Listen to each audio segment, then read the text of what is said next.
Hello നമസ്കാരം. താരാസന്ദർഭത്തിലേക്ക് എല്ലാവർക്കും സ്വാഗതം. നമുക്കിന്ന് ഒരു ചക്ക ക്ലീൻ ചെയ്തെടുക്കണതും പിന്നെ ചക്കയുടെ ഒരു റെസിപ്പിയുമാണ് ഞാൻ ഇന്നിവിടെ കാണിക്കുന്നത്.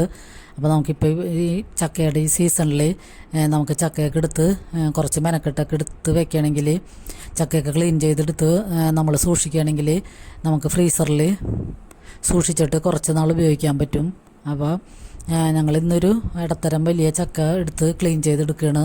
അപ്പോൾ അതിൻ്റെ നന്നായിട്ട് നമ്മൾ കുറച്ച് നേരം ക്ഷമയോടുകൂടിയൊക്കെ ഇരിക്കണം, എന്നാലാണ് ഇതിൻ്റെ ചുളയൊക്കെ പറിച്ച് ക്ലീൻ ചെയ്തൊക്കെ എടുക്കാൻ പറ്റുള്ളൂ. അപ്പോൾ അംഗങ്ങളൊക്കെ കൂടുതലുള്ളവരാണെങ്കിൽ ഒന്നോ രണ്ടോ ചക്കയൊക്കെ ഇങ്ങനെ ക്ലീൻ ചെയ്തെടുക്കുകയാണെങ്കിൽ നമുക്ക് ചെറിയ ചെറിയ കവറുകളിലാക്കി, സിബിലോ കവറിലോ അല്ലെങ്കിൽ പ്ലാസ്റ്റിക്കിൻ്റെ ചെപ്പിലൊക്കെ ആക്കി ഫ്രീസറിൽ സൂക്ഷിക്കുകയാണെങ്കിൽ കുറേ നാൾ നമുക്ക് ഉപയോഗിക്കാൻ പറ്റും.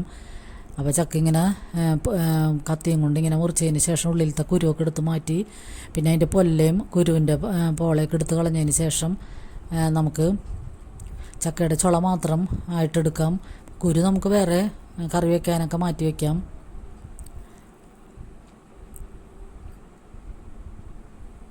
അപ്പോൾ ഇങ്ങനെ ചക്കയൊക്കെ നമുക്കിങ്ങനെ സൂക്ഷിച്ച് വെക്കണം. ഫ്രീസറിൽ സൂക്ഷിച്ച് കഴിഞ്ഞാൽ ഒട്ടും കേടാവില്ല, കുറേ നാൾ നമുക്ക് ഉപയോഗിക്കാൻ പറ്റും. ഇത് ഫ്രഷായിട്ട് തന്നെ ഇരിക്കുകയും ചെയ്യും.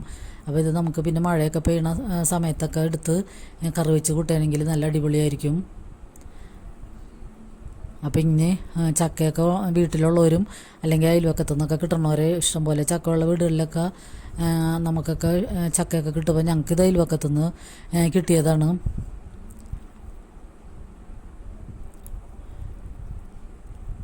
അപ്പോൾ അതിങ്ങനെ നമ്മൾ ക്ലീൻ ചെയ്തതിന് ശേഷം കഴുകുകയൊന്നും ചെയ്യരുത്, വെള്ളമൊന്നും ഉണ്ടാകാൻ പാടില്ല. എന്നിട്ട് നമ്മളിങ്ങനെ പ്ലാസ്റ്റിക് ബോട്ടിലും പിന്നെ ഒരു പ്ലാസ്റ്റിക്കിൻ്റെ കവറിലും കൂടി ആക്കിയിട്ടാണ് ഞാൻ ഫ്രീസറിൽ സൂക്ഷിക്കുന്നത്. കുറച്ച് ഭാഗം ഞാൻ കറി വയ്ക്കാൻ എടുക്കുന്നുണ്ട്.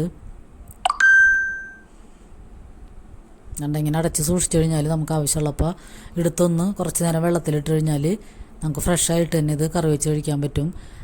അപ്പോൾ മിക്കവരും ഇത് തേങ്ങ അരച്ച് ചേർത്ത് ഉള്ളിയും ജീരകമൊക്കെ അരച്ച് ചേർത്തിട്ടൊക്കെയാണ് കറി വയ്ക്കണം. അതും നല്ല ടേസ്റ്റായിരിക്കും. അപ്പോൾ ഞങ്ങളിവിടെ എപ്പോഴും ഉള്ളിയും മുളകൊക്കെ ചതച്ചിട്ടിട്ട് മുളക് പൊടി മസാലപ്പൊടിയൊക്കെ ഇട്ടിട്ട് ഇങ്ങനെ വഴറ്റിയെടുക്കുകയാണ് ചെയ്യാറുള്ളൂ. അപ്പോൾ ഇന്ന് ഞാൻ ചെയ്യണത് അത് ഈ കവറിലിട്ട് നമുക്ക് ഇങ്ങനെ മടക്കി എടുത്ത് ഫ്രീസറിൽ വെച്ച് കഴിഞ്ഞാൽ നമുക്ക് ആവശ്യമുള്ളപ്പോൾ എടുത്ത് ഉപയോഗിച്ചാൽ മതിയാകും. അപ്പോൾ ബാക്കിയുള്ളത് ഞാൻ കറി വയ്ക്കാൻ ചെറിയ കഷ്ണങ്ങളാക്കി അരിഞ്ഞാണ് എടുത്തേക്കണത്. അപ്പോൾ അത് നീളത്തിലാണ് ഞാൻ അരിഞ്ഞേക്കണത്. അപ്പോൾ നീളത്തിൽ അരിയുമ്പോൾ പെട്ടെന്ന് എളുപ്പം കഴിയും.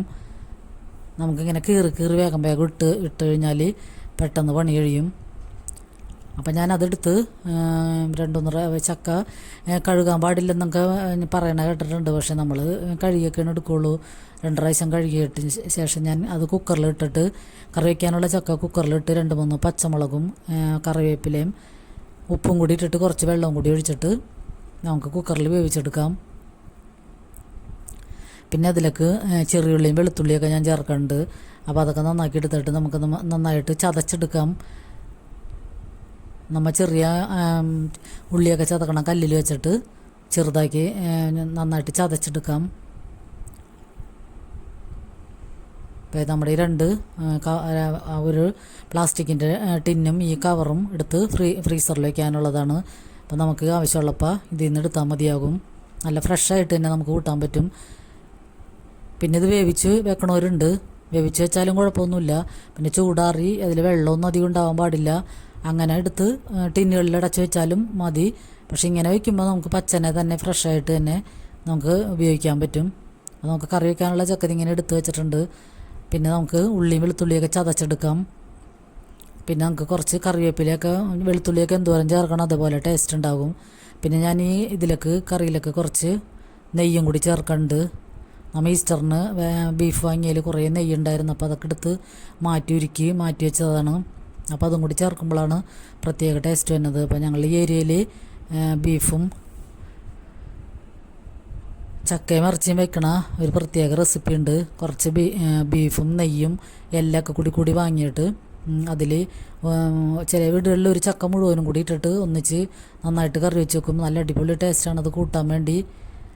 അപ്പോൾ ഇതിൽ ഞാനിപ്പോൾ കുറച്ച് 5-6 കഷ്ണം ബീഫുണ്ട്, കുറച്ച് നെയ്യുണ്ട്, അതും കൂടി ചേർത്താണ് വയ്ക്കണത്. അപ്പോൾ ഉള്ളിയൊക്കെ നന്നായിട്ട് ഇപ്പോൾ നമ്മുടെ കുക്കറിലിട്ട് വേവിച്ച ചക്കയൊക്കെ വെന്തിട്ടുണ്ട്, വെന്തുടഞ്ഞിട്ടും ഉണ്ട്. ഇത് 2 വിസിൽ കേട്ടുള്ളൂ, അപ്പോഴത്തേനും നന്നായിട്ട് വെന്തുടഞ്ഞ്. അപ്പോൾ നമുക്ക് ഉള്ളിയൊക്കെ മൊരിഞ്ഞ് വരുമ്പോൾ അതിലേക്ക് ഒരു 3/4 ടീസ്പൂൺ മഞ്ഞൾപ്പൊടി, 2 ടീസ്പൂൺ മുളക് പൊടിയും, 1 ടീസ്പൂൺ ഗരം മസാലപ്പൊടിയും, 1/2 ടീസ്പൂൺ കുരുമുളക് പൊടിയും കൂടി ചേർത്തിട്ട് ആ പൊടികളുടെ പച്ചമണമൊക്കെ മാറിക്കഴിയുമ്പോൾ നമുക്ക് ഈ ചക്ക ഇട്ട് കൊടുക്കാം. അപ്പോൾ ഞാൻ ബീഫും നെയ്യൊന്നും കൂട്ടാത്ത കാരണം ഞാൻ ഇങ്ങനെ ഇട്ട് വഴറ്റിയതിന് ശേഷം കുറച്ചെടുത്ത് മാറ്റി, എന്നിട്ടാണ് ഇതിലേക്ക് നെയ്യ് ഇടുന്നത്. അപ്പം നെയ്യും ആ ബീഫിൻ്റെ കഷ്ണങ്ങളൊക്കെ കൂടി ഇതിലേക്ക് ഇട്ട് കൊടുക്കാം. ഒരു പ്രത്യേക ടേസ്റ്റാണ്, നല്ല മണവും വരുന്നുണ്ട് ഇതിൽ നിന്ന്. നല്ല അടിപൊളി കറിയായിരുന്നെന്ന് അവർ പറഞ്ഞത്, മോനൊക്കെ പറഞ്ഞത്. അപ്പോൾ ഇങ്ങനെ ചക്കയൊക്കെ കിട്ടുമ്പോൾ എല്ലാവരും ഈ ബീഫിൻ്റെ നെയ്യൊക്കെ ഉണ്ടെങ്കിൽ അല്ലെങ്കിൽ ബീഫൊക്കെ ഉണ്ടെങ്കിലും ഒന്നിട്ട് കറി വെച്ച് നോക്കൂ, നല്ല അടിപൊളി ടേസ്റ്റാണ്. അപ്പോൾ ഈ വീഡിയോ എല്ലാവർക്കും ഇഷ്ടമായെന്ന് കരുതുന്നു. അപ്പോൾ ചക്കയൊക്കെ കിട്ടിയാൽ ആരും വേസ്റ്റാക്കി കളയാതെ ഇങ്ങനെ എടുത്ത് സൂക്ഷിച്ച് വയ്ക്കുക. അപ്പോൾ നമുക്ക് പിന്നെയും ഒക്കെ ചക്കയുടെ സീസൺ കഴിഞ്ഞാലും കൂട്ടാൻ പറ്റും. അപ്പോൾ നല്ല അടിപൊളി കറിയാണിത്. അപ്പോൾ ഈ വീഡിയോ എല്ലാവർക്കും ഇഷ്ടമായെന്ന് കരുതുന്നു. അപ്പോൾ എല്ലാവർക്കും ഒരുപാട് നന്ദി.